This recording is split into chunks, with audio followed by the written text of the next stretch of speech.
Salutare oameni buni și bine m-am găsit la un nou videoclip.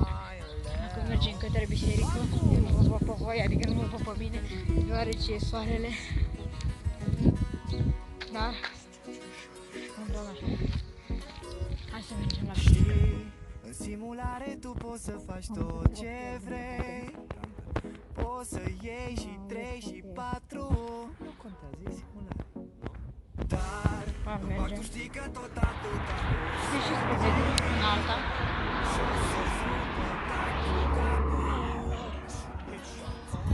Da, hai să mergem puțin mai. O lună nu beam nici cafea. Acum nu mai pot să mă despart de ea. Până și un punct acum mă distrage.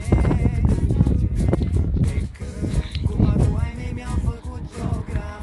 Dar mai drag cu ochii peste Instagram. Ce bine de carte am venit. Dacă nu iau bani cu frate am venit-o. Toată perioada asta am răbărit-o. Pe la școală am trecut doar un pochito. Facultate, o să mă scriu numai la alea private. Pot și fără bani, dar nu s-a acreditate. Toți în Spania o să mă rup de spate. Am spart banii de meditație, nu mă mai primește profan. Și mă luăm la sene vocal. Să-mi că dacă scriu la oha. De ce metaforă când lacul e mai bun?